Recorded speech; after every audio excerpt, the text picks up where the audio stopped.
Welcome to Topic 1, where you will learn about evidence-based benchmarking.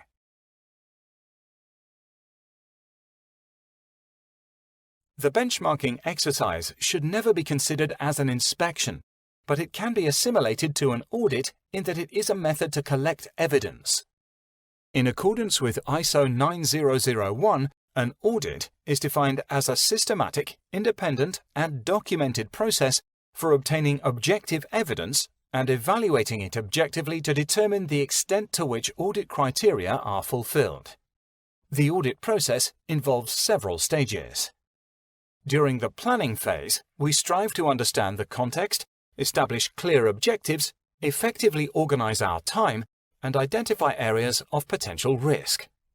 We then engage in specific activities, which include conducting interviews, reviewing and collecting evidence, challenging the system under examination, reporting our findings and observations, and identifying both strengths and areas that require improvement.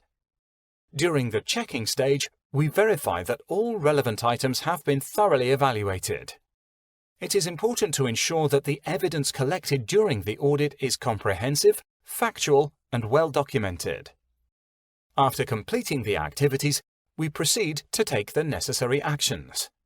This involves refining any requests made, as well as adjusting the agenda if needed.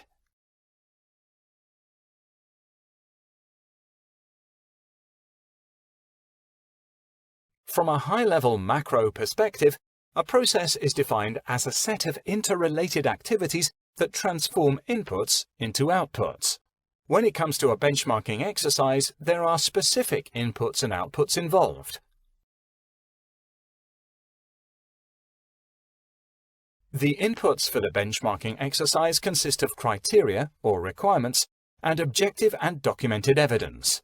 Criteria are outlined in various documents, such as the GBT fact sheets, WHO guidelines, and other relevant sources, while evidence may include legal provisions, procedures, databases, records, plans, web pages, or any other objective and documentable sources. The benchmarking process itself encompasses an evaluation of requirements against the evidence collected. The outputs derived from the benchmarking exercise include findings, scoring, maturity level assessment, and identification of strengths and areas for improvement. Outputs also include recommendations and individual development plans, or IDPs.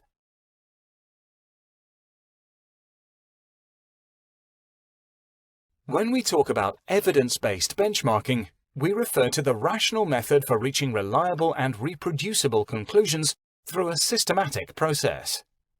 This systematic process is implemented through a self-feeding circle that begins with asking relevant questions to acquire information and define the information sources. The gathered information guides us towards finding gaps and evaluating their criticality against the applicable requirements. Critical thinking plays a crucial role in combining and analyzing the gathered information.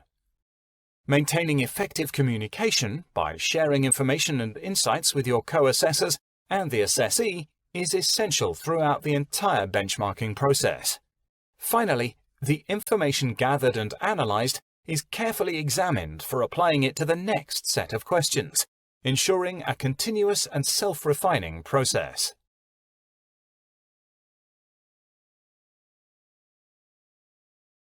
In other words, evidence-based benchmarking refers to making decisions or judgments based on factual and verifiable evidence.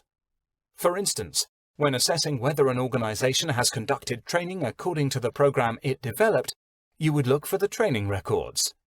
Similarly, to ascertain the involvement of an advisory or scientific committee in the review of marketing authorization applications, you would request to see the composition of the committee.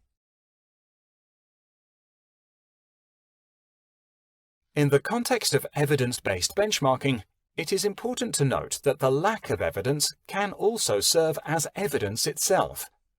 For example, the mere adoption of guidelines is not sufficient to indicate compliance with the requirements described therein, if these are not supported by other evidence demonstrating implementation. Similarly, the existence of a well-written procedure is not sufficient to demonstrate its implementation, and other evidence needs to be collected to verify compliance. If this additional evidence of implementation cannot be found, this should be considered as a lack of compliance. Let's try to visualize how it works from a more specific micro perspective.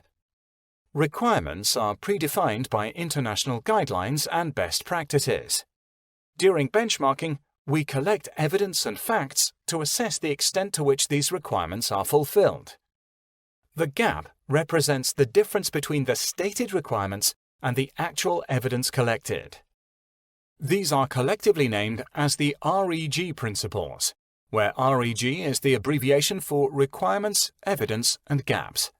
It is important to note that the presence of more evidence tends to reduce the size of the gap. Therefore, when gaps are identified, it becomes necessary to delve deeper and gather additional evidence, thus expanding the sample size.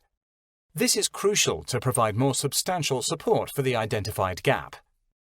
Ultimately, if the gap still persists even after gathering more evidence, it indicates an area for improvement.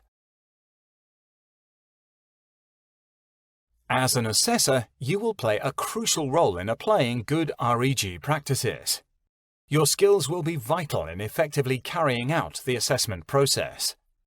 You must have technical competency to understand and apply the relevant requirements, like WHO and international guidelines, as well as the local context and national provisions.